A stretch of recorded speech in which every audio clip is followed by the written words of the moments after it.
Γεια σας! Καλώς ήρθατε στην κουζίνα μου. Είμαι η Άσπα και σήμερα φτιάχνουμε λιχναράκια ή κρητικά καλιτσούνια στιγμής. Ένα πασχαλινό έδεσμα που δεν λείπει ποτέ από το πασχαλινό τραπέζι. Από το πρωί της Μεγάλης Πέμπτης, οι νοικοκυρές εδώ στην Κρήτη τα ετοιμάζουν για το Πάσχα. Δεν γίνεται να βρεθεί κάποιος στην Κρήτη και να μην δοκιμάσει τα λιχναράκια ή καλτσούνια. Γίνονται πάρα πολύ γρήγορα, είναι νόστιμα και εύκολα. Για τη συνταγή θα χρειαστούμε 120 γραμμάρια βούτυρο σε θερμοκρασία δωματίου. Βάζουμε σε ένα μπολ μαζί με 120 γραμμάρια ζάχαρη κρυσταλλική και με το μίξερ θα χτυπήσουμε τα δύο υλικά ώστε να φρατέψει το μείγμα, να λιώσει η ζάχαρη και να ασπρίσει. Στη συνέχεια θα προσθέσουμε 120 γραμμάρια γιαούρτι στραγγιστό 10%. Θα ανακατέψουμε και πάλι με το μίξερ και αφού ομογενοποιηθεί και το γιαούρτι μαζί με τη ζάχαρη και το βούτυρο θα προσθέσουμε ένα ολόκληρο αυγό.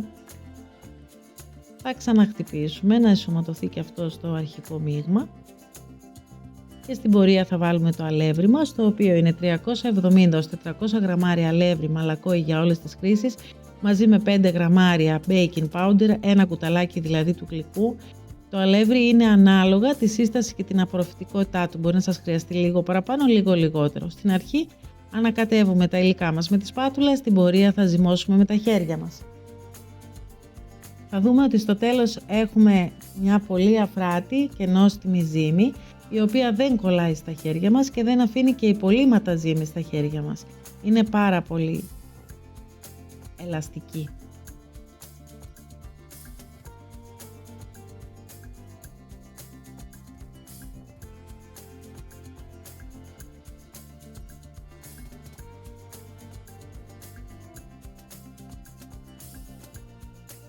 Πολύ σημαντικό είναι η γλυκιά μυζήθρα που θα χρησιμοποιήσουμε να μην βγάζει υγρά. Πολλές φορές η μυζήθρα έχει αρκετό νερό και είναι υδαρής, με αποτέλεσμα τα καλτσούνια να πλώνουν και να παραμορφώνεται το σχήμα τους κατά το ψήσιμο. Θα χρειαστεί λοιπόν να τη στεγνώσουμε, τυλίγοντας την σε χαρτί κουζίνας και βάζοντας την στο ψυγείο να βγάλει τα περιττά υγρά. Αυτό είναι καλό να γίνει την προηγούμενη μέρα.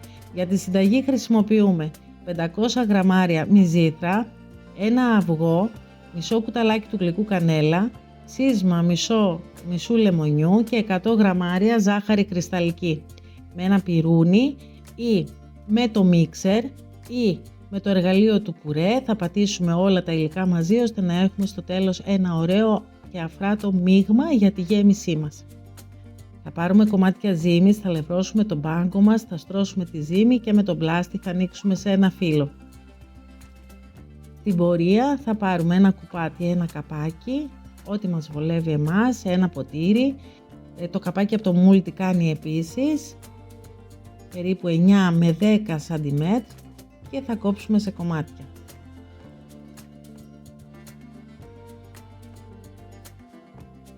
Η ζύμη που μαζεύουμε θα την αφήσουμε στην άκρη και στην πορεία θα την ξανανοίξουμε με τον πλάστη και θα ξανακόψουμε πάλι σε κομμάτια στρογγυλά. Βάζουμε σε κάθε κομμάτι ζύμης ένα γεμάτο κουταλάκι του γλυκού γέμιση. Είναι πάρα πολύ νόστιμη και εύκολη συνταγή. Η δυσκολία της είναι στο να φτιάξουμε το σχήμα και στο να παραμείνει το σχήμα σταθερό κατά το ψήσιμο. Φτιάχνοντας το σχήμα, κάνοντας αυτά τα τσιμπήματα τις άκρες, με την οδοντογλυφίδα είναι πάρα πολύ εύκολο. Απλά πρέπει να τσιμπήσετε πάρα πολύ καλά τη ζύμη, ώστε να μην ανοίξει κατά το ψήσιμο.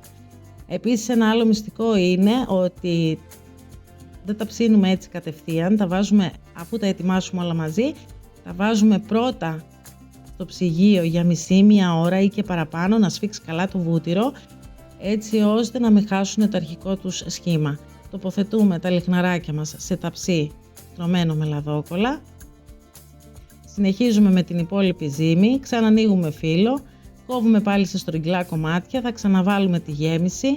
Για την ευκολία, αν είστε αρχάρι ή δεν έχετε ξανακάνει αυτό το σχέδιο, για να γλιστράει το φύλλο πάνω στον πάγκο, τοποθετήστε τα κομμάτια ζύμης πριν να βάλετε τη γέμιση πάνω σε κομμάτια λαδόκολλας. Έτσι, καθώς τριφογυρνάμε το λιχναράκι για να κάνουμε αυτά τα τσιμπήματα, θα είναι πάρα πολύ εύκολο, γιατί η λαδόκολλα γυρνάει πολύ εύκολα πάνω σε οποιονδήποτε πάγκο σε σχέση με τη ζύμη, με την απευθείας επαφή.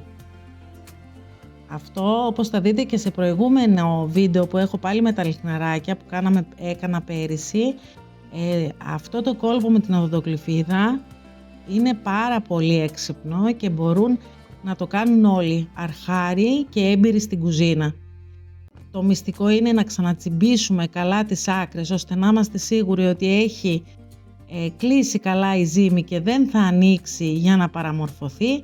Και το δεύτερο είναι οπωσδήποτε να μπουν στο ψυγείο ή στην κατάψυξη και να ψήσουμε μετά. Εγώ συνήθως ψήνω λίγα εκείνη την ώρα. Εδώ στρώνουμε την επιφάνεια του τυριού καλά.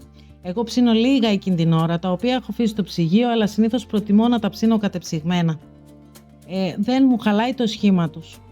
Αυτό είναι το μυστικό για μένα, να ψηθούν πολύ παγωμένα ή κατεψυγμένα. Σε αυτή τη συνταγή, αφού φτιάξουμε λοιπόν όλα τα λιχναράκια, μπορούμε, όπως είπαμε, τα βάζουμε στο ψυγείο να παγώσει στο βούτυρο για 30 λεπτά ή μία ώρα, μπορούμε και παραπάνω, ή μπορούμε να τα καταψύξουμε.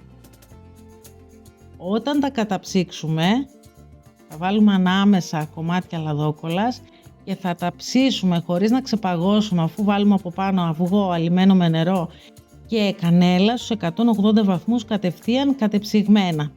Τώρα, σε αυτά που θα ψήσουμε φρέσκα, αφού παγώσουν από το ψυγείο, με ένα πινέλο τα λύφουμε πάλι με έναν κρόκο αυγού αραιωμένο με νερό και στη συνέχεια θα πασπαλίσουμε λίγο κανέλα. Θα ψήσουμε σε προθερμασμένο φούρνο σε αντιστάσεις στους 200 βαθμούς, στη μεζαία χάρα αρχικά για να φουσκώσουν και να μην χαλάσει το σχήμα, και μετά από 10 λεπτά θα χαμηλώσουμε στους 180 βαθμούς για άλλα 15 λεπτά μέχρι να πάρουν ένα ωραίο χρώμα. Αυτά ήταν τα λιχναράκια, αυτή ήταν η συνταγή μας για φέτος, λιχναράκια με ζύμη γιαουρτιού. Ελπίζω να σας άρεσε το βίντεο. Αν σας άρεσε, κοινοποιήστε το σε κάποιον φίλο που μπορεί να του είναι χρήσιμο ή φίλοι και στα social media. Αν σας αρέσουν οι συνταγές μου, κάντε εγγραφή στο κανάλι μου και μέχρι την επόμενη φορά να περνάτε καλά και να χαμογελάτε. Γεια σας!